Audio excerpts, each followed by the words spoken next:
Hello friends, हम इस video में भारत का इतिहास एवं प्राचीन भारत के बारे में जानेंगे। इसमें प्राचीन भारत से लेके मध्यकालीन भारत तक पूरी जानकारी दी गई हैं और सारे नोट्स अवेलेबल हैं। अगर आप नोट्स बनाना चाहते हैं तो आप इसे नोट कर सकते हैं। प्राचीन भारत का इतिहास देखेंगे हम। प्राचीन भारतीय इतिहास के विषय में जानकारी मुख्यतः 4 स्रोतों से प्राप्त होती है: धर्म ग्रंथ, ऐतिहासिक ग्रंथ, विदेशियों का विवरण, पुरातत्व संबंधी साक्ष्य। सबसे पहले हम देखेंगे धर्म ग्रंथ। भारत का सर्वप्राचीन धर्म ग्रंथ है वेद। और वेद कौन कौन से हैं? ऋग्वेद, यजुर्वेद, सामवेद, अथर्ववेद। अब हम वन बाय वन प्राचीन भारत में हर चीज को जानेंगे। ओके। हिंदू धर्म के 4 वेदों के नाम और जानकारी दी गई है। हिंदू धर्म में 4 वेदों का विशेष महत्व है। वेद सनातन हिंदू धर्म के प्रमुख और सर्वोच्च ग्रंथ हैं। वेदों में ईश्वर का ज्ञान है। धर्म को वेदों के माध्यम से बताया गया है। वेद विश्व के सबसे पुराने लिखित ग्रंथ माने जाते हैं। ओके। वेद क्या हैं? वेदों को श्रुति कहा जाता है। ऋषियों ने परमेश्वर से वेदों का ज्ञान सुना था। इस ज्ञान को सुनकर ऋषियों ने समय समय पर आगे दिया। यही कारण है कि वेदों की श्रुति कहा जाता है। हिंदू धर्म की मान्यता के अनुसार वेदों में मौजूद मंत्र ईश्वर की वाणी है। वेदों की रचना स्वयं ईश्वर के द्वारा मानी जाती है। जो हमारे वेद हैं उसकी रचना स्वयं ईश्वर के द्वारा मानी जाती हैं। ऋषियों ने ईश्वर का ज्ञान प्राप्त करके आगे पहुंचाया था। वेद में धर्म का ज्ञान है और ईश्वर के अस्तित्व को गहनता से समझाया गया है। वेद में आयुर्वेद ज्ञान, ज्योतिष, भूगोल, गणित इत्यादि को बताया गया है। वेदों में हिंदू धर्म के कई रीति रिवाजों का भी जिक्र मिलता है। तो हमने जान लिया कि वेद क्या हैं। वेदों को क्या कहा जाता है? श्रुति कहा जाता है। और ऋषियों ने परमेश्वर से वेदों का ज्ञान सुना था। तो आप लोगों को समझ में आ गया होगा कि वेद क्या हैं। अब हम ऋग्वेद के बारे में जानेंगे। ऋग्वेद सनातन धर्म में सबसे प्रथम और प्राचीन ग्रंथ माना जाता है। ऋग्वेद में कुल 10 मंडल हैं। इसमें कुल 1028 सूक्तियाँ और करीब 11,000 मंत्र हैं। इस वेद की 5 प्रमुख शाखा साकल्प, सांख्यायन, अस्ट्रालयन, वात्स्कल और मंडूकायन हैं। ऋग्वेद के श्लोकों को पद में लिखा गया है। ऋग्वेद शब्द का विच्छेद करने पर ऋग शब्द आता है। ऋग का अर्थ स्थिति और ज्ञान होता है। धार्मिक दृष्टि से ऋग्वेद महत्वपूर्ण है। इस वेद की सूक्तियों में देवी देवताओं की स्तुति और प्रार्थना है। इसका अर्थ यह है कि ऋग्वेद में देवी देवताओं की उपासना है। इसमें देवलोक के बारे में भी बताया गया है। देवताओं के राजा इंद्र के बारे में भी ऋग्वेद में वर्णन है। इस वेद में सरस्वती नदी, सिंधु नदी, गंगा नदी का भी जिक्र किया गया है। ये थी ऋग्वेद की जानकारी। अब हम यजुर्वेद के बारे में जानेंगे। यजुर्वेद दूसरा सबसे महत्वपूर्ण ग्रंथ माना जाता है। इस ग्रंथ में यज्ञ के बारे में बताया गया है। यजुर्वेद में यज्ञ के मंत्र और विधि हैं। अश्वमेध, अग्निहोत्र, सोमयज्ञ, वाजपेयी इत्यादि यज्ञों के बारे में वर्णन यजुर्वेद में मिलता है। इसमें सूक्ति, श्लोक गद्य के रूप में है। यजुर्वेद में अच्छे कर्म करने की शिक्षा है। इसमें आत्मा और परमात्मा का ज्ञान है। गायत्री मंत्र का वर्णन भी इस वेद में दिया गया है। यजुर्वेद का विच्छेद करने पर यद और जु 2 शब्द प्राप्त होते हैं। यद का अर्थ है गतिशील होना, जबकि जू का अर्थ आकाश होता है। यजुर्वेद में 40 अध्याय और 3,988 मंत्र हैं। अब हम सामवेद के बारे में जानेंगे। सामवेद के श्लोक गद्य में ना होकर गीत के रूप में हैं। जो सामवेद के श्लोक हैं वो गद्य में ना होकर गीत के रूप में हैं। सामवेद को संगीत का जन्मदाता माना जाता है। इस ग्रंथ में संगीत को बताया गया है। सामवेद की सबसे महत्वपूर्ण बात यह है कि इसके ज़्यादातर मंत्र ऋग्वेद से लिए गए हैं। इन मंत्रों को संगीत में पिरोया गया है। 4 वेदों में सामवेद सबसे छोटा वेद है।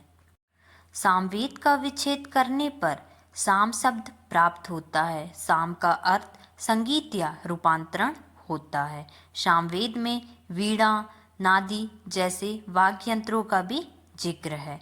इस ग्रंथ में करीब 1824 मंत्र हैं। सामवेद में इंद्रदेव और अग्निदेव को बताया गया है। इसमें कुल 75 ऋचाएं हैं। अब हम अथर्ववेद के बारे में जानेंगे। अथर्ववेद इस ग्रंथ में कुल 20 मंडल हैं, जबकि 5687 मंत्र हैं। अथर्ववेद में चिकित्सा पद्धति के बारे में जानकारी दी हुई है। आयुर्वेद के बारे में सर्वप्रथम जानकारी इसी वेद में है। जादू टोना और चमत्कार का जिक्र भी अथर्ववेद में ही मिलता है। ऐसा माना जाता है कि ईश्वर ने इस वेद का ज्ञान सर्वप्रथम महर्षि अंगिरा को दिया था।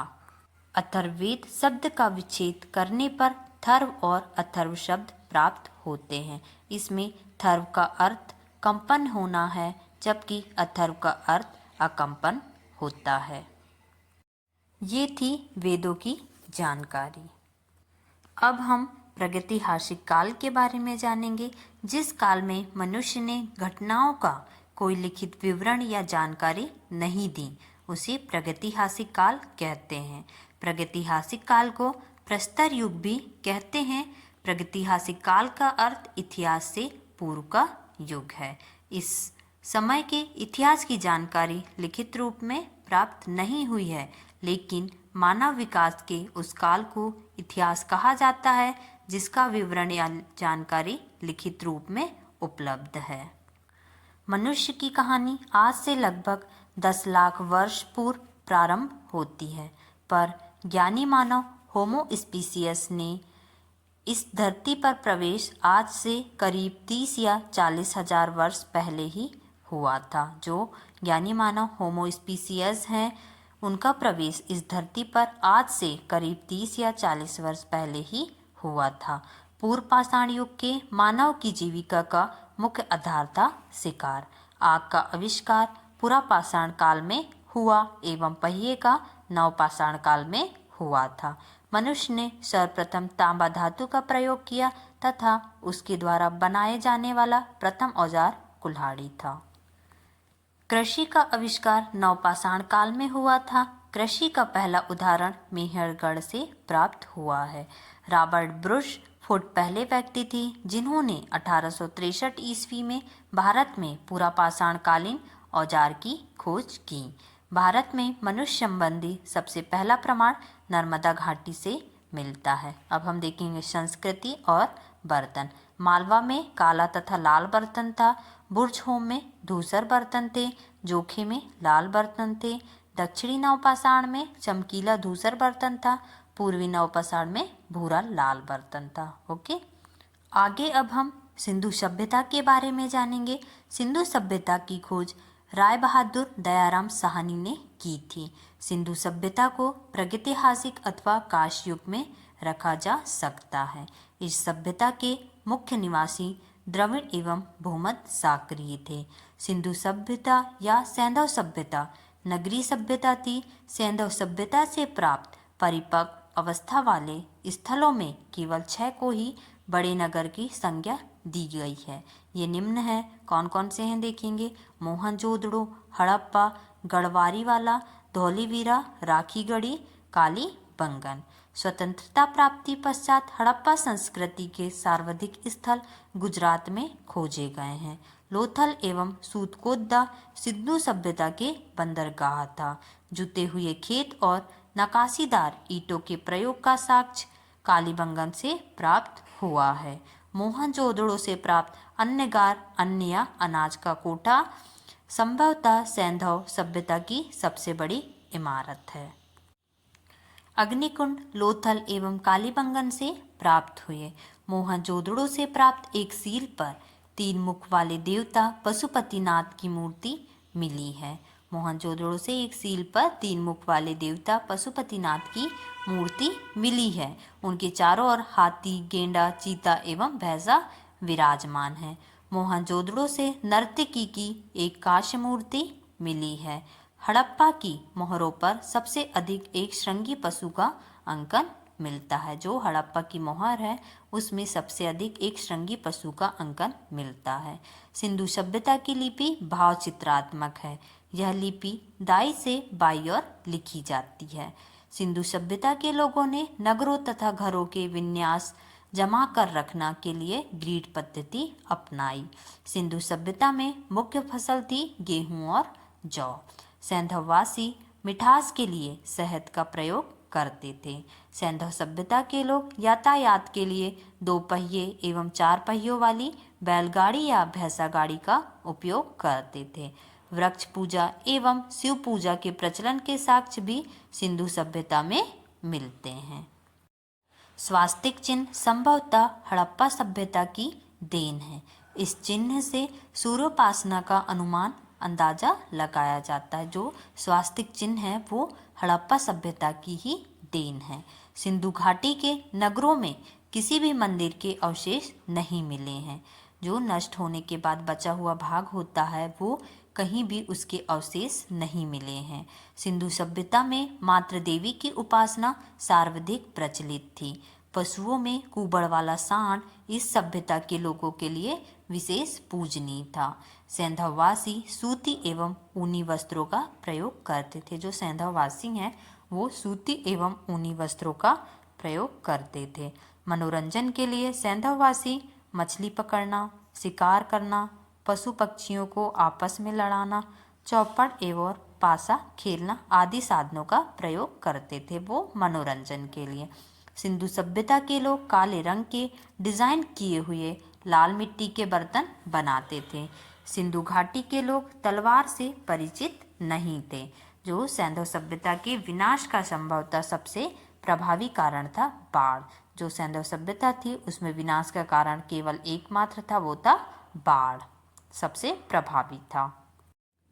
आग में पकी हुई मिट्टी को टेराकोटा कहा जाता है। सिंधु काल में विदेशी व्यापार देखेंगे, आयातित वस्तुएं प्रदेश देखेंगे।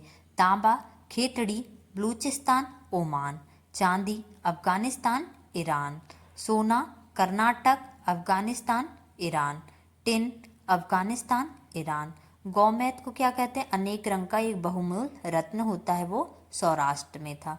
लाजवर्त मेसोपोटामिया, सीसा ईरान। ये क्या थे? सिंधु काल में जो विदेशी व्यापार होता था तो ये आयातित वस्तुएं थे और उनका आयात कौन कौन से प्रदेश में होता था। अब हम देखेंगे वैदिक सभ्यता के बारे में। वैदिक काल का विभाजन 2 भागों में है। कौन कौन सा है वो? ऋग्वेद काल 1500 से 1000 ईसा पूर्व और उत्तर वैदिक काल 1000 से 600 ईसा पूर्व। आर्य सर्वप्रथम पंजाब एवं अफगानिस्तान में बसे थे। जो आर्य थे वो सबसे पहले पंजाब और अफगानिस्तान में बसे थे। मैक्स मूलर ने आर्यों का मूल निवास स्थान मध्य एशिया को माना है। आर्यों द्वारा निर्मित सभ्यता वैदिक सभ्यता कहलाई।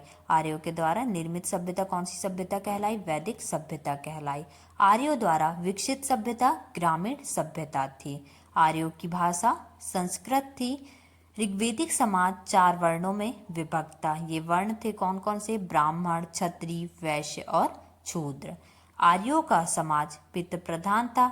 समाज की सबसे छोटी इकाई परिवार या कुल थी, जिसका मुखिया पिता होता था, जिसे कुलप कहा जाता था। स्त्रियां इस काल में अपने पति के साथ यश कार्य में भाग लेती थीं। वैदिक सभ्यता में बाल विवाह एवं पर्दा प्रथा का प्रचलन नहीं था। वैदिक सभ्यता में विधवा अपने मृतक पति के छोटे भाई देवर से विवाह करती थी। जीवन भर अविवाहित रहने वाली महिलाओं को अमाजू कहा जाता था। जो स्त्री विवाह नहीं करती थी, जो महिला विवाह नहीं करती थी, उसे अमाजू कहा जाता था। आर्यों का मुख्य पेय पदार्थ सोमरस था। यह वनस्पति से बनाया जाता था। आर्य मुख्यतः 3 प्रकार के वस्त्रों का उपयोग करते थे। कौन कौन से? वास, अधिवास, उष्णी। अंदर पहनने वाले कपड़ों को नीवी कहा जाता था। आर्य 3 प्रकार के वस्त्रों का उपयोग करते थे, वास, अधिवास, उष्णी, और अंदर पहनने वाले कपड़ों को नीवी कहा जाता था। आर्यों के मनोरंजन के मुख्य साधन थे संगीत, रथ दौड़, घुड़दौड़ एवं ध्रुत क्रीड़ा। आर्यों का मुख्य व्यवसाय पशुपालन एवं कृषि था। आर्यों का प्रिय पशु घोड़ा एवं सर्वाधिक प्रिय देवता भगवान इंद्र थे।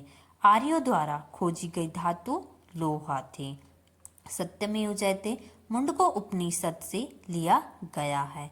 गायत्री मंत्र सार्वत्र नामक देवता को संबोधित है, जिसका संबंध ऋग्वेद से है। महाकाव्य 2 हैं, कौन कौन से हैं? महाभारत एवं रामायण। महाभारत का पुराना नाम जय संहिता है। यह विश्व का सबसे बड़ा महाकाव्य है। जो महाभारत है उसका पुराना नाम जय संहिता है और ये विश्व का सबसे बड़ा महाकाव्य है। अब हम देखेंगे उपनिषदों की कुल संख्या है 108, महापुराणों की संख्या है 18 और वेदांत की संख्या है 6। अब हम जैन धर्म के बारे में जानेंगे। जैन धर्म के संस्थापक एवं प्रथम तीर्थकर ऋषभ देव थे। जैन धर्म के 23वें तीर्थकर पार्श्वनाथ थे, जो काशी के इक्ष्वाकु वंशी राजा अश्वसेन के पुत्र थे। इन्होंने 30 वर्ष की अवस्था में संन्यास जीवन को स्वीकारा था और इनके द्वारा कुछ दी गई शिक्षा थी, वो हम देखेंगे। पहली शिक्षा थी हिंसा ना करना, दूसरी शिक्षा थी सदा सत्य बोलना, तीसरी शिक्षा थी चोरी ना करना और चौथी शिक्षा थी संपत्ति ना रखना। महावीर स्वामी जैन धर्म के 24वें एवं अंतिम तीर्थकर हुए। महावीर स्वामी का जन्म 540 ईसा पूर्व में कुंडग्राम वैशाली में हुआ था। इनके पिता सिद्धार्थ ग्रातक कुल के सरदार थे और माता त्रिशला लिच्छावी राजा चैतक की बहन थी। महावीर स्वामी की पत्नी का नाम यशोदा एवं पुत्री का नाम अनोजा प्रियदर्शनी था। महावीर स्वामी के बचपन का नाम वर्धमान था। इन्होंने संन्यास जीवन को स्वीकारा था। जो जैन धर्म के त्रिरत्न हैं वो हैं सम्यक दर्शन, सम्यक ज्ञान, सम्यक आचरण। त्रिरत्न के अनुशीलन में निम्न 5 महाव्रतों का पालन अनिवार्य है: अहिंसा, सत्यवचन, अस्तेय, अपरिग्रह एवं ब्रह्मचर्य। महावीर स्वामी पुनर्जन्म एवं कर्मवाद में विश्वास रखते थे। जैन धर्म मानने वाले कुछ राजा थे: उदयन वंदराजा, चंद्रगुप्त मौर्य, कलिंग नरेश, खारखेल, राष्ट्रकूट राजा, अमोधवर्ष, चंदेल शासक। खजुराहो में जैन मंदिरों का निर्माण चंदेल शासकों द्वारा किया गया। जैन तीर्थकरों की जीवनी भद्रभाऊ द्वारा रचित कलसूत्र में है। अब हम बौद्ध धर्म के बारे में जानेंगे।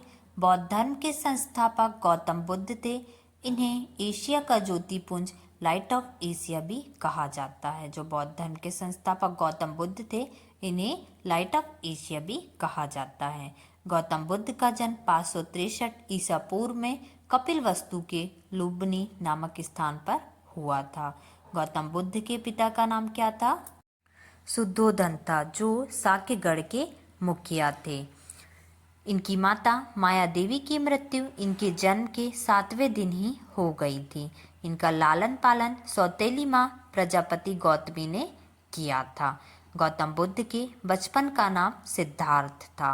गौतम बुद्ध का विवाह 16 वर्ष की अवस्था में यशोधरा के साथ हुआ था। इनके पुत्र का नाम राहुल था।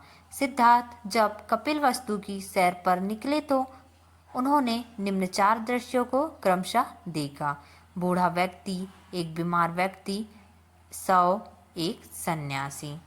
सांसारिक समस्याओं से परेशान होकर सिद्धार्थ ने 29 वर्ष की आयु में गृह त्याग दिया था, जिसे बौद्ध धर्म में महाभिनिष्क्रमण कहा गया है। घर छोड़ने के बाद सिद्धार्थ गौतम बुद्ध ने वैशाली के अलार कलाम से सांख्य दर्शन की शिक्षा ग्रहण की। अलार कलाम सिद्धार्थ के प्रथम गुरु हुए। बिना अन्न जल ग्रहण किए 6 वर्ष की कठिन तपस्या के बाद 35 वर्ष की आयु में वैशाख की पूर्णिमा की रात निरंजना नदी के किनारे पीपल वृक्ष के नीचे सिद्धार्थ को ज्ञान प्राप्त हुआ। ज्ञान प्राप्ति के बाद सिद्धार्थ बुद्ध के नाम से जाने जाने लगे। बुद्ध ने अपने उपदेश जनसाधारण की भाषा पाली में दिए। बुद्ध की मृत्यु 80 वर्ष की अवस्था में हो गई। मल्लों ने अत्यंत सम्मानपूर्वक बुद्ध को अंत्येष्टि संस्कार किया। मृत्यु के बाद बुद्ध के शरीर के अवशेषों को 8 भागों में बांटकर उन पर 8 स्तूपों का निर्माण कराया। बौद्ध धर्म के पुनर्जन्म की मान्यता है। बौद्ध धर्म में पुनर्जन्म की मान्यता है। बौद्ध धर्म के त्रिरत्न हैं बुद्ध, धम्म, संघ। अब हम शिव धर्म के बारे में जानेंगे। भगवान शिव की पूजा करने वालों को शिव एवं शिव से संबंधित धर्म को शिव धर्म कहा गया है। शिवलिंग उपासना का प्रारंभिक पुरातात्विक साक्ष्य हड़प्पा संस्कृति के अवशेषों से मिलता है। ऋग्वेद में शिव के लिए रुद्र नामक देवता का उल्लेख है। ऋग्वेद में शिव के लिए रुद्र नामक देवता का उल्लेख है। अथर्ववेद में शिव को भव, सर्व, पशुपति एवं भूपति कहा गया है। रुद्र की पत्नी के रूप में पार्वती का नाम तैत्तरीय आरण्यक में मिलता है। वामन पुराण में शिव संप्रदाय की संख्या 4 बताई गई है। ये वो कौन कौन से हैं? पाशुपत, कापलिक, कालामुख, लिंगायत। पाशुपत संप्रदाय शैवों को सर्वाधिक प्राचीन संप्रदाय है। जो पाशुपत संप्रदाय है शैवों का सर्वाधिक प्राचीन संप्रदाय है। इसके संस्थापक लकुलीस थे, जिन्हें भगवान शिव के 18 अवतारों में से एक माना जाता है। कपालिक संप्रदाय के इष्ट देव भैरव थे। इस संप्रदाय का मुख्य केंद्र श्री शैल नामक स्थान था। एलोरा के प्रसिद्ध कैलाश मंदिर का निर्माण राष्ट्रकूटों ने करवाया। चोल शासक राजराज प्रथम ने तंजौर में प्रसिद्ध राजराजेश्वर शिव मंदिर का निर्माण करवाया, जिसे बृहदीश्वर मंदिर के नाम से भी जाना जाता है। कुषाण शासकों की मुद्राओं पर शिव एवं नंदी का एक साथ अंकन प्राप्त होता है। ये थी शिव धर्म की जानकारी। अब हम इस्लाम धर्म के बारे में जानेंगे। इस्लाम धर्म के संस्थापक हजरत मोहम्मद साहब थे। हजरत मोहम्मद साहब का जन्म 570 ईसा में मक्का में हुआ था। हजरत मोहम्मद साहब के पिता का नाम अब्दुल्ला और माता का नाम अमीना था। जो हजरत मोहम्मद साहब हैं उनके पिता का नाम अब्दुल्ला और माता का नाम अमीना था। हजरत मोहम्मद साहब को 610 ईसा में मक्का के पास हीरा नामक गुफा में ज्ञान की प्राप्ति हुई। मोहम्मद की शादी 25 वर्ष की अवस्था में खादीजा नामक विधवा के साथ हुई थी। मोहम्मद की पुत्री का नाम फातिमा एवं दामाद का नाम अली हुसैन है। देवदूत जिब्रियल ने पैगंबर मोहम्मद साहब को कुरान अरबी भाषा में संप्रेषित किया। कुरान इस्लाम धर्म का पवित्र ग्रंथ है। पैगंबर मोहम्मद साहब ने कुरान की शिक्षाओं का उपदेश दिया है। हजरत मोहम्मद साहब की मृत्यु 8 जून 632 ईसा को हुई। इन्हें मदीना में दफनाया गया। मोहम्मद साहब की मृत्यु के बाद इस्लाम सुन्नी तथा शिया नामक 2 पंथों में विभाजित हो गया। जो मोहम्मद साहब की मृत्यु के बाद उनका जो इस्लाम था सुन्नी तथा शिया नामक 2 पंथों में विभाजित हो गया। सुन्नी उन्हें कहते हैं जो सुन्ना में विश्वास करते हैं। सुन्ना पैगंबर मोहम्मद साहब के कथनों तथा कार्यों का विवरण है। शिया अली की शिक्षाओं में विश्वास करते हैं। सुन्ना पैगंबर मोहम्मद साहब के कथनों तथा कार्यों का विवरण है। अली मोहम्मद साहब के दामाद थे। पैगंबर मोहम्मद साहब के उत्तराधिकारी खलीफा कहलाए। इब्न इसाक ने सर्वप्रथम पैगंबर साहब का जीवन चरित्र लिखा। मोहम्मद साहब पैगंबर के जन्मदिन पर ईद मिलाद उन नबी पर्व मनाया जाता है। भारत में सर्वप्रथम इस्लाम का आगमन अरबों के जरिए हुआ। 712 ईसा में अरबों ने सिंध जीत लिया और सबसे पहले भारत के इसी भाग में इस्लाम एक महत्वपूर्ण धर्म बना। अब हम ईसाई धर्म के बारे में जानेंगे। ईसाई धर्म के संस्थापक हैं ईसा मसीह। ईसाई धर्म का प्रमुख ग्रंथ है बाइबिल। ईसा मसीह का जन्म जेरूशलेम के निकट बैथलेहम नामक स्थान पर हुआ था। ईसा के जन्म दिवस को क्रिसमस के रूप में मनाया जाता है। ईसा मसीह के माता का नाम मैरी और पिता का नाम जोसेफ है। ईसा ने अपने जीवन के प्रथम 30 वर्ष एक बढ़ई के रूप में बैथलेहम के निकट नाजरेत में बिताए। जो ईसा मसीह हैं उन्होंने अपने जीवन के 30 वर्ष बढ़ई के रूप में बैथलेहम में नाजरेत में बिताए। ईसा मसीह के प्रथम 2 शिष्य थे, एंडुस एवं पीटर। ईसा मसीह को सूली पर रोमन गवर्नर पॉटियस ने चढ़ाया था। ईसा मसीह को 33 ईसा में सूली पर चढ़ाया गया था। ईसाई धर्म का सबसे पवित्र चिन्ह है क्रॉस। ईसाई त्रिचित्व में विश्वास रखते हैं। वे हैं ईश्वर पिता, ईश्वर पुत्र, ईश्वर पवित्र आत्मा। अब हम जानेंगे मगध राज का उत्कर्ष। मगध के सबसे प्राचीन वंश के संस्थापक बृहदरथ था। इसकी राजधानी गिरिब्रज राजगृह थी। जरासंध बृहदरथ का पुत्र था। हर्यक वंश के संस्थापक बिंबिसार मगध की गद्दी पर 544 ईसा पूर्व बौद्ध ग्रंथों के अनुसार बैठा था। वह बौद्ध धर्म का अनुयायी था। बिंबिसार ने ब्रह्मदत्त को हराकर यंगराज को मगध में मिला लिया। बिंबिसार ने राजगृह का निर्माण कर उसे अपनी राजधानी बनाया। बिंबिसार ने मगध पर करीब 52 वर्षों तक शासन किया। महात्मा बुद्ध की सेवा में बिंबिसार ने राजवैद्य जीवक को भेजा। बिंबिसार की हत्या उसके पुत्र अजातशत्रु ने की थी और वह 493 ईसा पूर्व में मगध की गद्दी पर बैठ गया। अजातशत्रु का उपनाम कुड़िक था। अजातशत्रु ने 32 वर्षों तक मगध पर शासन किया। अजातशत्रु प्रारंभ में जैन धर्म का अनुयायी था। हर्यक वंश का अंतिम राजा उदयन का पुत्र नाग दशक था।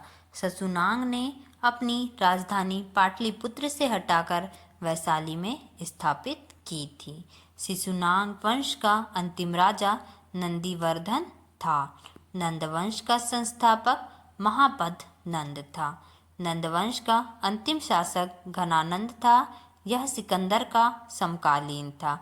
इसे चंद्रगुप्त मौर्य ने युद्ध में पराजित किया और मगध पर एक नए वंश मौर्य वंश की स्थापना की थी। अब हम जानेंगे सिकंदर के बारे में। सिकंदर का जन्म 356 ईसा पूर्व में हुआ था। सिकंदर के पिता का नाम फिलिप था। फिलिप 359 ईसा पूर्व में मेगदुनिया का शासक बना। इसकी हत्या 329 ईसा पूर्व में कर दी गई। सिकंदर अरस्तु का शिष्य था। सिकंदर ने भारत विजय का अभियान 326 ईसा पूर्व में प्रारंभ किया। सिकंदर का सेनापति सेल्यूकस निकेटर था। सिकंदर को पंजाब के शासक पोरस के साथ युद्ध करना पड़ा, जिसे हाइडेस्पिस के युद्ध या झेलम के युद्ध के नाम से जाना जाता है। सिकंदर की सेना ने व्यास नदी के पश्चिमी तट पर पहुंचकर उसे पार करने से इनकार कर दिया था। सिकंदर का जल सेनापति था निर्याकस। सिकंदर का प्रिय घोड़ा था बहु केफला था। इसी के नाम पर इसने झेलम नदी के तट पर बहु केफला नामक नगर बसाया था। अब हम मौर्य साम्राज्य के बारे में जानेंगे। मौर्य वंश का संस्थापक चंद्रगुप्त मौर्य था। मौर्य वंश का संस्थापक कौन था? चंद्रगुप्त मौर्य था। चंद्रगुप्त मौर्य का जन्म 345 ईसा पूर्व में हुआ था। जस्टिन ने चंद्रगुप्त मौर्य को सेंट्रोकोटस कहा है, जिसकी पहचान विलियम जोन्स ने चंद्रगुप्त मौर्य से की है। विशाखदत्त कृत मुद्रा राक्षस में चंद्रगुप्त मौर्य के लिए ब्रशल शब्द का प्रयोग किया गया है। घनानंद को हराने में चाणक्य ने चंद्रगुप्त मौर्य की मदद की थी, जो बाद में चंद्रगुप्त का प्रधानमंत्री बना। इसके द्वारा लिखित पुस्तक अर्थशास्त्र है, जिसका संबंध राजनीति से है। जो चाणक्य हैं उन्होंने अर्थशास्त्र नामक पुस्तक लिखी है। चंद्रगुप्त मगध की राजगद्दी पर 322 ईसा पूर्व में बैठा।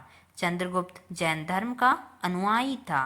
चंद्रगुप्त ने अपना अंतिम समय कर्नाटक के श्रवणबेल गोला नामक स्थान पर बिताया। चंद्रगुप्त ने 350 ईसा पूर्व में सेल्यूकस निकेटर को हराया था। चंद्रगुप्त मौर्य ने जैनी गुरु भद्रभाव से जैन धर्म की दीक्षा ली थी। मेगास्थनीज द्वारा लिखी गई पुस्तक इंडिका है। जो मेगास्थनीज है उसने इंडिका नामक पुस्तक लिखी थी। मेगास्थनीज सेल्यूकस निकेटर का राजदूत था, जो चंद्रगुप्त के दरबार में रहता था। चंद्रगुप्त मौर्य और सेल्यूकस के बीच हुए युद्ध का वर्णन एम्पियानस ने किया है। प्लूटार्क के अनुसार चंद्रगुप्त ने सेल्यूकस को 500 हाथी उपहार में दिए थे। चंद्रगुप्त मौर्य की मृत्यु 298 ईसा पूर्व में श्रवणबेल गोला में उपवास द्वारा हुई थी। अब हम बिंदुसार के बारे में जानेंगे। चंद्रगुप्त मौर्य का उत्तराधिकारी बिंदुसार हुआ, जो 298 ईसा पूर्व में मगध की राजगद्दी पर बैठा। अमितघात के नाम से बिंदुसार जाना जाता है। अमित्रघात का अर्थ है शत्रु विनाशक। बिंदुसार अजीवक संप्रदाय का अनुयायी था। वायु पुराण में बिंदुसार को भद्रसार कहा गया है। स्ट्रोबो के अनुसार सीरियन नरेश एंटियोकस ने बिंदुसार के दरबार में डायमेकस नामक राजदूत भेजा। इसे ही मेगास्थनीज का उत्तराधिकारी माना जाता है। जैन ग्रंथों में बिंदुसार को सिहसेन कहा गया है। बिंदुसार के शासनकाल में तक्षशिला में हुए 2 विद्रोहों का वर्णन है। इस विद्रोह को दबाने के लिए बिंदुसार ने पहले सुसीम को और बाद में अशोक को भेजा था। बौद्ध विद्वान तारानाथ ने बिंदुसार को 16 राज्यों का विजेता बताया है। बिंदुसार मौर्य राजवंश के राजा थे, जो चंद्रगुप्त मौर्य के पुत्र थे। बिंदुसार को अमित्रघात, सिहसेन, भद्रसार तथा अजातशत्रु भी कहा जाता है। बिंदुसार महान मौर्य सम्राट अशोक के पिता थे। अब हम सम्राट अशोक के बारे में जानेंगे। सम्राट अशोक महान, विश्व प्रसिद्ध एवं शक्तिशाली भारतीय मौर्य राजवंश के महान सम्राट थे। अशोक सम्राट मौर्य वंश के सबसे प्रतापी राजा थे। सम्राट अशोक का पूरा नाम देवानाप्रिय अशोक मौर्य था। उनका राज्यकाल 269 ईसा से 232 ईसा तक प्राचीन भारत में था। अशोक प्राचीन भारत के मौर्य सम्राट बिंदुसार का पुत्र था, जिसका जन्म लगभग 304 ईसा पूर्व में माना जाता था। अशोक बौद्ध धर्म का अनुयायी था। सभी बौद्ध ग्रंथ अशोक को बौद्ध धर्म का अनुयायी बताते हैं। अशोक के बौद्ध होने के सबल प्रमाण उसके अभिलेख हैं। अशोक ने अपने को बुद्ध सा कहा है। राजगद्दी पर बैठने के समय अशोक अवंती का राज्यपाल था। मास्की एवं गुर्जरा अभिलेख में अशोक का नाम अशोक मिलता है। जो मास्की और गुर्जरा अभिलेख है उसमें अशोक का नाम अशोक मिलता है। पुराणों में अशोक को अशोकवर्धन कहा गया है। उपयुक्त नामक बौद्ध भिक्षु ने अशोक को बौद्ध धर्म की दीक्षा दी है। अशोक ने आजीविकों को रहने हेतु बराबर की पहाड़ियों में 4 गुफाओं का निर्माण करवाया, जिसका नाम कर्ज, चौपार, सुदामा तथा विश्व झोपड़ी था। अशोक की माता का नाम सुभ्रदांगी था। अशोक ने बौद्ध धर्म के प्रचार के लिए अपने पुत्र महेंद्र एवं पुत्री संघमित्रा को श्रीलंका भेजा था। भारत में शिलालेख का प्रचलन सर्वप्रथम अशोक ने किया था। अशोक के शिलालेखों में ब्राह्मी, खरोष्टी, ग्रीक एवं अरमाइक लिपि का प्रयोग हुआ है। ग्रीक एवं अरमाइक लिपि का अभिलेख अफगानिस्तान से, खरोष्टी लिपि का अभिलेख उत्तर पश्चिम पाकिस्तान से और ब्राह्मी लिपि का अभिलेख भारत से मिले हैं। अशोक के अभिलेखों को 3 भागों में बांटा जा सकता है: शिलालेख, स्तंभलेख, गुहालेख। अशोक के स्तंभ लेखों की संख्या 7 है, जो केवल ब्राह्मी लिपि में लिखी गई है। यह 6 अलग अलग स्थानों से प्राप्त हुआ है। प्रयाग स्तंभ लेख, दिल्ली टोपरा, दिल्ली मेरठ, रामपुरवा, लौरिया अरेराज, लौरिया नंदनगाड़। अब हम ब्राह्मण साम्राज्य के बारे में जानेंगे। ब्राह्मण साम्राज्य पुष्यमित्र शुंग, जिसने मगध साम्राज्य पर शुंग वंश की नींव डाली थी, वह ब्राह्मण जाति का था। शुंग शासकों ने अपनी राजधानी विदिशा में स्थापित की थी। इंडो यूनानी शासक मेनाइंडर को पुष्यमित्र शुंग ने पराजित किया था। पुष्यमित्र शुंग ने 2 बार अश्वमेध यज्ञ किया है। बरहूत स्तूप का निर्माण पुष्यमित्र शुंग ने करवाया।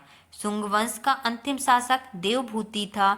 इसकी हत्या 73 ईसा पूर्व में वासुदेव ने कर दी और मगध की गद्दी पर कर्ण वंश की स्थापना की। कर्ण वंश का अंतिम राजा सुशर्मा हुआ। सिमुक ने 60 ईसा पूर्व में सुशर्मा की हत्या कर दी और सातवाहन वंश की स्थापना की थी।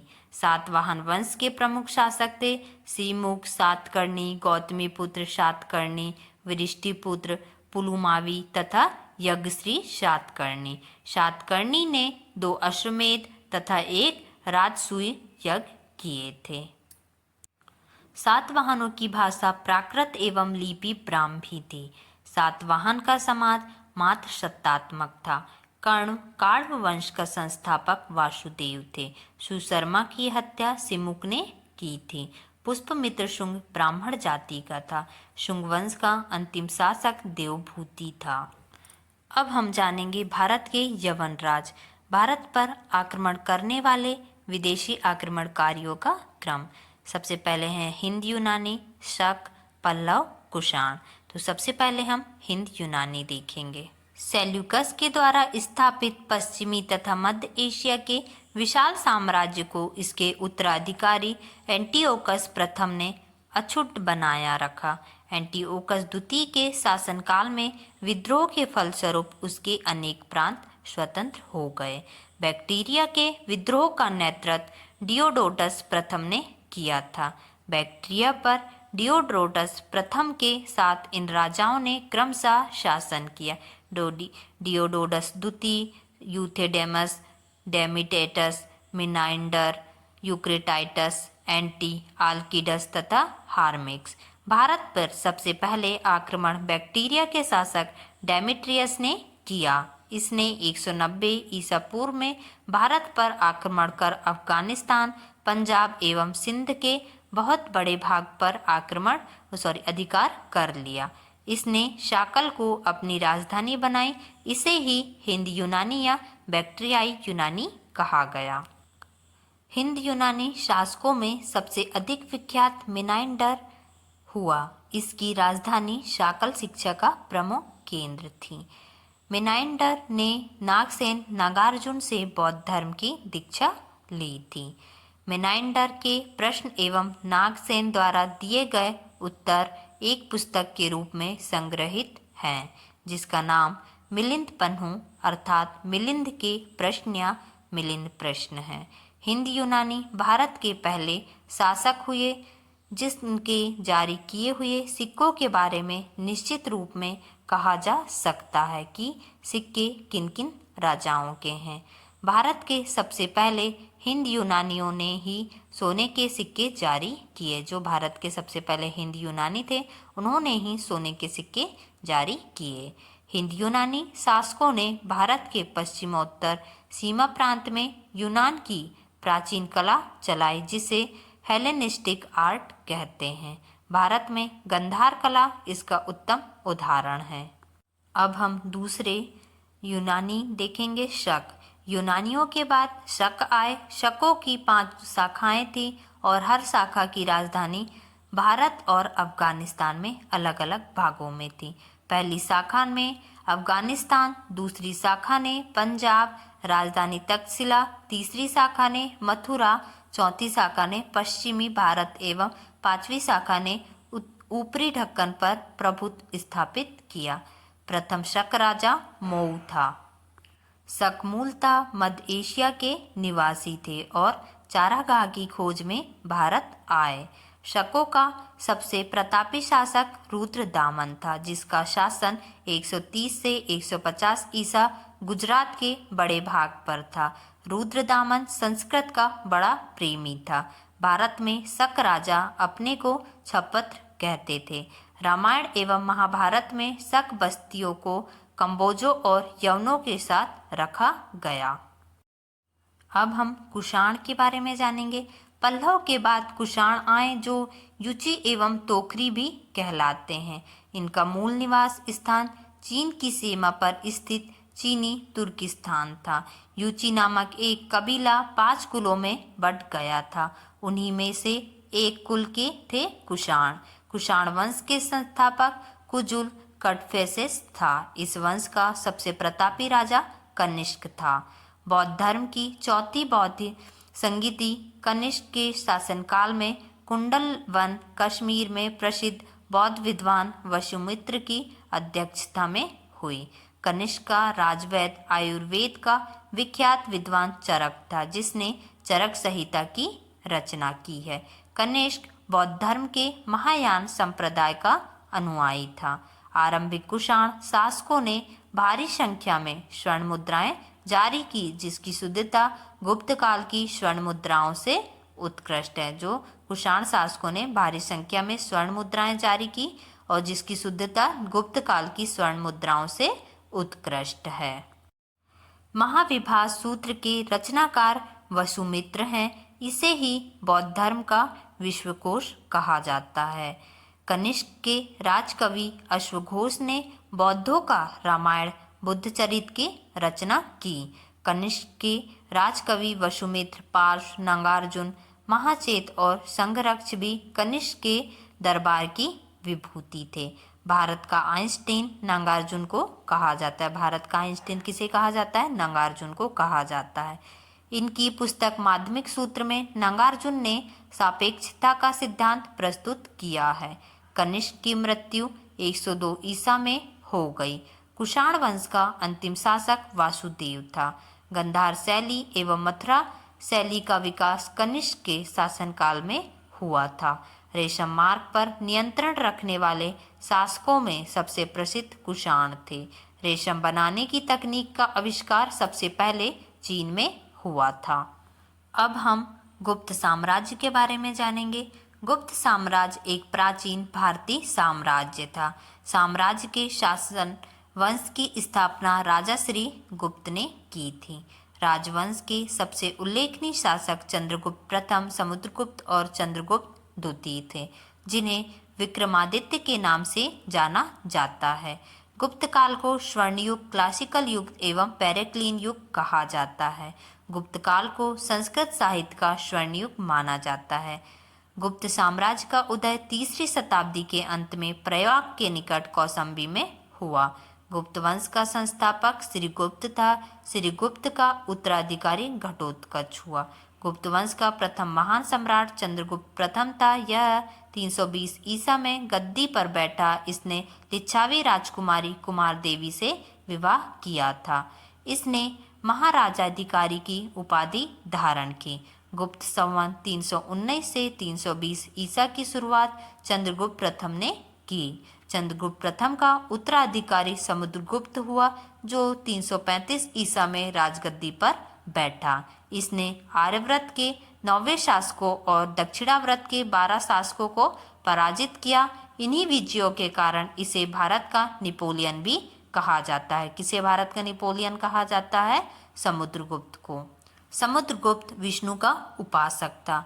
समुद्रगुप्त ने अश्वमेधकर्ता की उपाधि धारण की। समुद्रगुप्त संगीत प्रेमी था। ऐसा अनुमान उसके सिक्कों पर उसे वीणा वादन करते हुए दिखाया गया है। समुद्रगुप्त ने विक्रमक की उपाधि धारण की थी। इसे कविराज भी कहा जाता था। चंद्रगुप्त द्वितीय के शासनकाल में चीनी बौद्ध यात्री फैयान भारत आया था। नालंदा विश्वविद्यालय की स्थापना कुमारगुप्त ने की थी। अब हम पुष्यभूति वंश या वर्धन वंश के बारे में जानेंगे। पुष्पभूति वंश के संस्थापक पुष्यभूति थे। इसकी राजधानी थानेश्वर नामक स्थान थी। गुप्त वंश के पतन के बाद जिन नए राजवंशों का उद्भव हुआ उनमें मैत्रक, मोखाटे, पुष्पभूति, पर्वती गुप्त और गौड़े प्रमुख हैं। इन राजवंशों में पुष्पभूति वंश के शासक ने सबसे विशाल साम्राज्य स्थापित किया। चीनी यात्री हैनसांग हर्षवर्धन के शासनकाल में भारत आया। प्रभाकर वर्धन इस वंश की स्वतंत्रता का जन्मदाता था। प्रभाकर वर्धन की पत्नी यशुमती से 2 पुत्र राजवर्धन और हर्षवर्धन तथा एक कन्या राजश्री उत्पन्न हुए। राजश्री का विवाह कन्नौज के मौखरी राजा ग्रहवर्मा के साथ हुआ। मालवा के शासक देवगुप्त ने ग्रहवर्मा की हत्या कर दी और राजश्री को बंदी बनाकर कारागृह में डाल दिया। अब हम जानेंगे दक्षिण भारत के प्रमुख राजवंश। पहला राजवंश है पल्लव राजवंश, दूसरा है राष्ट्रकूट राजवंश, तीसरा है चालुक्य वंश कल्याणी, चौथा है चालुक्य वंश वतापी, पांचवा है चालुक्य वंश वेगी, छठवा है यादव वंश, सातवां है चोल वंश, आठवां है होयसल वंश, नौवां है कंदव वंश, 10वां है गंग वंश और 11वां है काकतीय वंश। सबसे पहले हम देखेंगे पल्लव वंश। पल्लव वंश का संस्थापक सिंह विष्णु था। इसकी राजधानी कांची तमिलनाडु में कांचीपुरम थी। पल्लव वंश की स्थापना सिंह विष्णु ने 575 से 600 ईसा में की थी। यह वैष्णव धर्म का उपासक था। कीर्तार्जुनीयम के लेखक भारवी सिंह विष्णु के राज दरबार में रहते थे। पल्लव वंश के प्रमुख शासक महेंद्र वर्मन प्रथम, नरसिंह वर्मन प्रथम, महेंद्र वर्मन द्वितीय, परमेश्वर वर्मन प्रथम, नरसिंह वर्मन द्वितीय, दंपत वर्मन प्रथम आदि थे।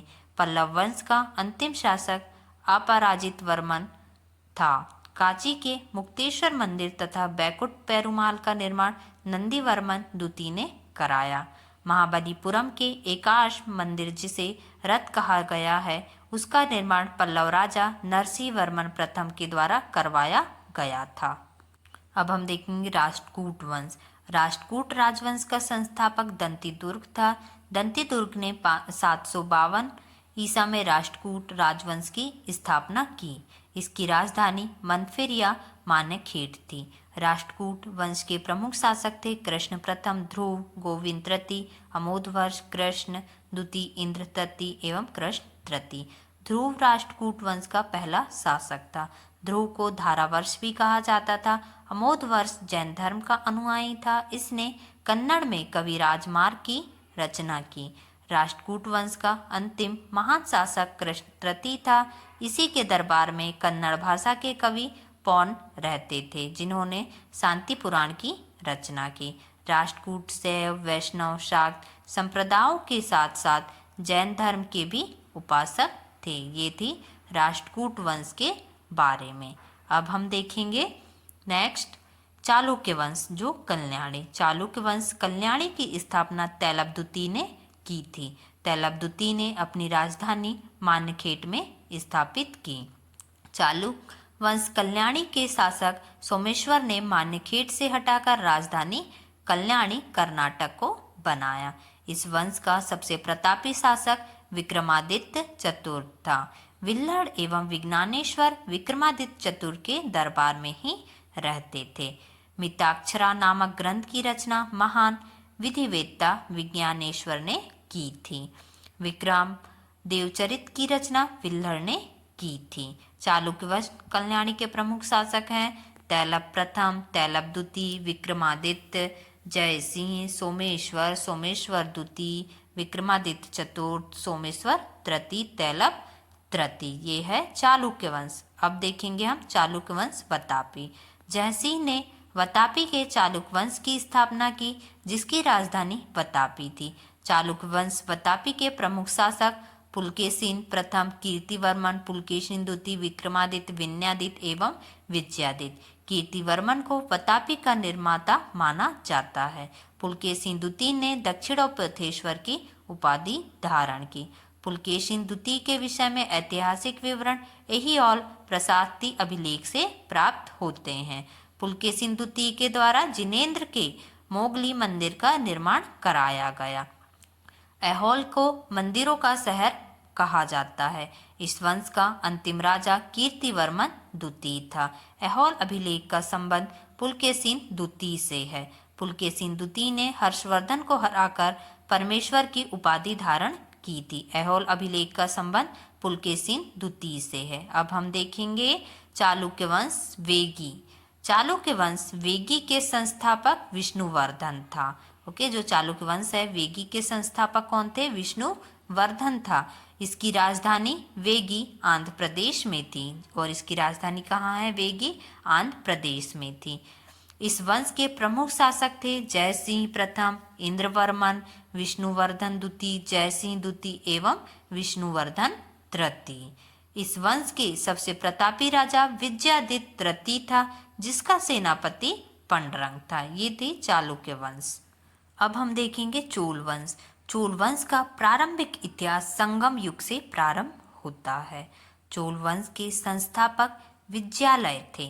चोल वंश की राजधानी तंजाय थी।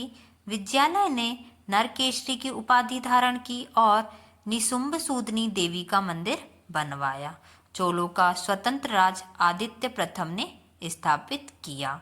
चोल वंश का अंतिम राजा राजेंद्र तृतीय था। विष्णु के उपासक अलवार एवं शिव के उपासक नायरों ने संत कहलाए। चोल काल के विशाल व्यापारी समूह निम्न थे: वजलियार, नानादेशी एवं मणिग्रामम। चोल काल में आम वस्तुओं के आदान प्रदान का आधार धान था। चोल काल में सड़कों की देखभाल बगान समिति करती थी। चोलों की राजधानी कालक्रम के अनुसार थी: उरेऊर, तंजोड़, गंगकोट, चोलपुरम, कांची। अब हम जानेंगे यादव वंश, होयसल वंश। यादव वंश देवगिरी के यादव वंश की स्थापना भिल्लम पंचम ने की थी। इसकी राजधानी देवगिरी थी। इस वंश का सबसे प्रतापी राजा सिंहण था। इस वंश का अंतिम स्वतंत्र शासक रामचंद्र था, जिसने अलाउद्दीन के सेनापति मलिक काफूर के सामने आत्मसमर्पण किया। अब हम देखेंगे होयसल वंश। द्वार समुद्र के होयसल वंश की स्थापना विष्णुवर्धन ने की थी। होयसल वंश यादव वंश की एक शाखा है। बेलूर में चेन्ना केशव मंदिर का निर्माण विष्णुवर्धन ने 117 ईस्वी में किया। होयसल वंश का अंतिम शासक वीर बल्लाल तृतीय था, जिसे मलिक कफूर ने हराया था। होयसल वंश की राजधानी द्वार समुद्र थी। जो होयसल वंश है उसकी राजधानी क्या थी? द्वार समुद्र थी। ये थे यादव वंश, होयसल वंश। अब हम देखेंगे कंदव वंश। कंदव वंश की स्थापना मयूर शर्मन ने की थी। जो कंदव वंश है उसकी स्थापना मयूर शर्मन ने की थी। कंदव वंश की राजधानी वनवासी थी। और इसकी राजधानी क्या थी? वनवासी।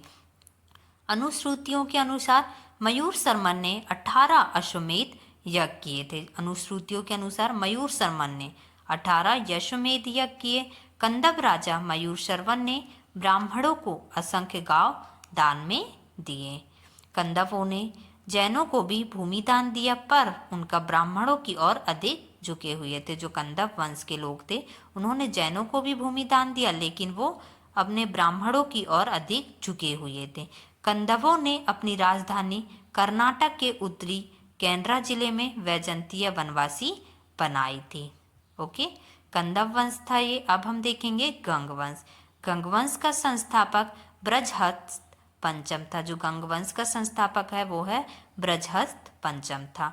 अभिलेखों के अनुसार गंग वंश के प्रथम शासक कोकणी वर्मा था। गंगों की प्रारंभिक राजधानी कूलाल कोलर थी, जहां सोने की खान होने के कारण इस राजवंश का उत्थान आसान हुआ। गंगों के बाद में राजधानी तलकांट हो गई। ओके, गंगों के बाद राजधानी क्या हो गई? तलकांट हो गई। गंग शासक माधव प्रथम ने दत्तक सूत्र पर टीका लिखा। दत्तक सूत्र पर टीका लिखने वाला गंग शासक माधव प्रथम था। जो दत्तक सूत्र पर टीका लिखने वाला गंग शासक कौन था? माधव प्रथम था। और गंगों के बाद में राजधानी क्या हो गई? तलकांट हो गई थी। ये थी गंग वंश की जानकारी। अब आगे हम देखेंगे काकतीय वंश। काकतीय वंश का संस्थापक बीटा प्रथम था। जो काकतीय वंश है उसका संस्थापक बीटा प्रथम था, जिसने नालगोंडा हैदराबाद में एक छोटे से राज्य का गठन किया। काकतीय वंश का संस्थापक कौन था? बीटा प्रथम था, जिसने नालगोंडा हैदराबाद में एक छोटे से राज्य का गठन किया, जिसकी राजधानी अमकोंड थी। इस वंश का सबसे शक्तिशाली शासक गणपति था। इस वंश का शक्तिशाली शासक कौन था? गणपति था। रुद्रमा देवी गणपति की बेटी थी। जो रुद्रमा देवी थी वो गणपति की बेटी थी, जिसने रुद्रदेव महाराज का नाम ग्रहण किया, जिसने 35 वर्ष तक शासन किया। जो रुद्रमा देवी थी वो गणपति की बेटी थी और उसने 35 वर्ष तक शासन किया। गणपति ने अपनी राजधानी वारगल में स्थानांतरित कर ली थी। इस राजवंश का अंतिम शासक प्रताप रुद्र था। अंतिम शासक कौन था? प्रताप रुद्र था। अब हम देखेंगे सीमावर्ती राजवंशों का अभ्युदय। सबसे पहले देखेंगे इसमें पाल वंश। पाल वंश का संस्थापक गोपाल 750 ईसा था। इस वंश की राजधानी मुंगेर थी। गोपाल बौद्ध धर्म का अनुयायी था। इसने ओदंतपुरी विश्वविद्यालय की स्थापना की थी। पाल वंश के प्रमुख शासक थे धर्मपाल, देवपाल, नारायणपाल, महीपाल, नायपाल आदि। ये कौन थे? पाल वंश के प्रमुख शासक थे। पाल वंश का सबसे महान शासक धर्मपाल था। पाल वंश का जो सबसे महान शासक था वो था धर्मपाल था, जिसने विक्रमशिला विश्वविद्यालय की स्थापना की थी। जिसने विक्रमशिला विश्वविद्यालय की स्थापना की थी धर्मपाल ने। पाल शासक बौद्ध धर्म के अनुयायी थे। गौड़ी रीत नामक साहित्यिक विद्या का विकास पाल शासकों के समय हुआ था। जो गौड़ी रीत नामक साहित्यिक विद्या थी वो पाल शासकों के समय हुआ था। उदयंतपुरी बिहार के प्रसिद्ध बौद्ध मठ का निर्माण देवपाल ने करवाया था। कन्नौज के लिए त्रिपक्षीय संघर्ष पाल वंश, गुर्जर, प्रतिहार वंश एवं राष्ट्रकूट वंश के बीच हुआ था। इसमें पाल वंश की ओर से सर्वप्रथम धर्मपाल शामिल हुआ था। 11वीं सदी के गुजराती कवि सोठल ने धर्मपाल को उत्तरापद स्वामी की उपाधि से संबोधित किया था। अब हम देखेंगे सेन वंश के बारे में। सेन वंश की स्थापना सीमांत सेन ने राण में की थी। इसकी राजधानी नदिया लखनौती थी। सेन वंश के प्रमुख शासक विजय सेन, बल्लाल सेन एवं लक्ष्मण सेन थे। सेन वंश का प्रथम स्वतंत्र शासक विजय सेन था, जो शैव धर्म का अनुयायी था। दान सागर एवं अद्भुत सागर नामक ग्रंथ की रचना सेन शासक बल्लाल सेन ने की थी। अद्भुत सागर को लक्ष्मण सेन ने पूर्ण रूप दिया था। हलायुद्ध लक्ष्मण सेन का प्रधान न्यायाधीश एवं मुख्यमंत्री था। विजय सेन ने देवपाड़ा में प्रभुनेश्वर मंदिर, शिव की विशाल मंदिर की स्थापना किया था। लक्ष्मण सेन बंगाल का अंतिम हिंदू शासक था। सेन राजवंश प्रथम राजवंश था, जिसने अपना अभिलेख सर्वप्रथम हिंदी में उत्कीर्ण करवाया। लक्ष्मण सेन की राज्यसभा में गीत गोविंद के लेखक जरादेव, पवनदूत के लेखक धौर्या एवं ब्राह्मण सरवत लेखक थे। अब देखेंगे कश्मीर के राजवंश। कश्मीर पर शासन करने वाले शासक वंश कालक्रम में इस प्रकार थे: कारकोट वंश, उत्पल वंश, लोहार वंश। 627 ईसा में दुर्लभ वर्धन नामक व्यक्ति में कारकोट वंश की स्थापना की थी। हैनसांग ने उसके शासनकाल में कश्मीर की यात्रा की। कल्लक हर्ष का आश्रित कवि था। लोहार वंश का शासक हर्ष विद्वान कवि तथा कई भाषाओं का ज्ञाता था। उल्लभ वंश के बाद कश्मीर पर लोहार वंश का शासन हुआ। अवंती वर्मन के अभियंता सूची में सिंचाई के लिए नहरों का निर्माण कराया। कश्मीर का मार्तंड मंदिर का निर्माण ललितादित्य मुक्तापीठ के द्वारा करवाया गया था। जयसिंह लोहार वंश का अंतिम शासक था, जिसने 1128 ईसा से 1155 ईसा तक शासन किया है। कल्लाड़ी राजतरंगिणी का विवरण समाप्त हो जाता है। अब देखेंगे राजपूत राजवंशों की उत्पत्ति। गुर्जर प्रतिहार वंश। मालवा का शासक नागभट्ट प्रथम गुर्जर प्रतिहार वंश का संस्थापक था। नागभट्ट द्वितीय को राष्ट्रकूट सम्राट गोविंद तृतीय ने हराया था। प्रतिहार वंश का सर्वाधिक शक्तिशाली एवं प्रतापी राजा मिहिर भोज था। मिहिर भोज ने अपनी राजधानी कन्नौज में बनाई थी। वह विष्णु भक्त था। उसने विष्णु के सम्मान में आदि वराह की उपाधि धारण की थी। राजशेखर प्रतिहार शासक महेंद्रपाल के दरबार में रहते थे। इस वंश का अंतिम राजा यशपाल था। दिल्ली नगर की स्थापना तोमर नरेश अनकपाल ने 11वीं सदी के मध्य में की थी। ये था राजपूत राजवंश की उत्पत्ति में सबसे पहले क्या था, गुर्जर प्रतिहार वंश। ओके, अब आगे हम देखेंगे नेक्स्ट चौहान वंश। चौहान वंश का संस्थापक वासुदेव था। इस वंश की प्रारंभिक राजधानी अछिंद्र थी। अजय राज द्वितीय ने अजमेर नगर की स्थापना की और उसे राजधानी बनाया। इस वंश का सबसे शक्तिशाली शासक अर्णोराज के पुत्र विग्रहराज चतुर्थ बिसलदेव हुआ, जिसने हरिकेली नामक संस्कृत नाटक की रचना की। चंद्रबरदाई पृथ्वीराज रासो तृतीय का राजकवि था, जिसकी रचना पृथ्वीराज रासो है। रणथंभौर के जैन मंदिर का शिखर पृथ्वीराज तृतीय ने बनवाया था। तराइन का प्रथम युद्ध 1191 में हुआ, जिसमें पृथ्वीराज तृतीय की विजय एवं गौरी की हार हुई। तराइन का द्वितीय युद्ध हुआ 1192 में, जिसमें गौरी की विजय एवं पृथ्वीराज तृतीय की हार हुई थी। ये था चौहान वंश।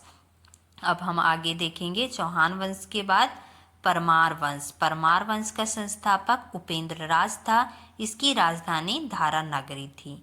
राजा भोज ने भोपाल के दक्षिण में भोजपुर नामक झील का निर्माण करवाया। परमार वंश के बाद तोमर वंश का, उसके बाद चौहान वंश का है। भोजपुर नगर की स्थापना राजा भोज ने की थी। भोज ने चित्तौड़ के त्रिभुवन नारायण मंदिर का निर्माण करवाया था। राजा भोज के शासनकाल में धारा नगरी विद्या एवं विद्वानों का प्रमुख केंद्र है। इस मंदिर के परिसर में संस्कृत विद्यालय भी खोला गया था। भोज ने अपनी राजधानी में सरस्वती मंदिर का निर्माण करवाया था। कविराज की उपाधि से विभूषित शासक था राजा भोज। ये परमार वंश में राजा भोज की जानकारी दी गई है। ओके, जो कविराज की उपाधि से किसे विभूषित किया गया था, राजा भोज को। ओके, और इसने अपनी राजधानी क्या बनाया था, सरस्वती मंदिर। अब हम देखेंगे चंदेल वंश। प्रतिहार साम्राज्य के पतन के बाद बुंदेलखंड की भूमि पर चंदेल वंश का स्वतंत्र राजनीतिक इतिहास प्रारंभ हुआ। बुंदेलखंड का प्राचीन नाम जजाक भुक्ती है। चंदेल वंश का संस्थापक है नन्नुक। इसकी राजधानी खजुराहो थी।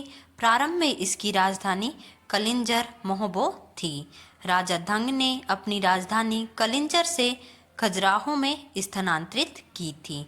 चंदेल वंश का प्रथम स्वतंत्र एवं सबसे प्रतापी राजा यशोवर्मन था। यशोवर्मन ने कन्नौज पर आक्रमण कर प्रतिहार राजा देवपाल की हराया तथा उससे एक विष्णु की प्रतिमा प्राप्त की, जिसे उसने खजुराहो के विष्णु मंदिर में स्थापित की है। धंग ने जिम्नानाथ, विश्वनाथ एवं बैजनाथ मंदिर का निर्माण करवाया। कंदरिया महादेव मंदिर का निर्माण कराया था। कंदरिया महादेव मंदिर का निर्माण धंगदेव द्वारा 999 ईसा में किया गया। धंग ने गंगा जमुना के संगम में शिव की आराधना करते हुए अपने शरीर का त्याग किया था। अब हम देखेंगे सोलंकी वंश। सोलंकी वंश का संस्थापक मूलराज प्रथम थे। इसकी राजधानी अहिलवाड़ थी। मूलराज प्रथम शैव धर्म का अनुयायी था। भीम प्रथम के शासनकाल में मोहम्मद गजनी ने सोमनाथ के मंदिर पर आक्रमण किया। सोलंकी वंश का अंतिम शासक भीम द्वितीय था। मोढेरा के सूर्य मंदिर का निर्माण सोलंकी राजाओं के शासनकाल में हुआ था। भीम प्रथम के सीमांत विमल ने आबू पर्वत पर दिलवाड़ा का प्रसिद्ध जैन मंदिर बनवाया। सोलंकी वंश का प्रथम शक्तिशाली शासक जय सिंह सिद्धराज था। प्रसिद्ध जैन विद्वान हेमचंद्र जय सिंह सिद्धराज के दरबार में था। सिद्धपुर में रुद्र महाकाल के मंदिर का निर्माण जय सिंह सिद्धराज ने किया था। सोलंकी वंश का अंतिम शासक भीम द्वितीय था। ये था भारत का इतिहास। इस वीडियो में प्राचीन भारत से मध्यकालीन भारत तक बताया गया है। Thank you for watching this video. Please like and subscribe.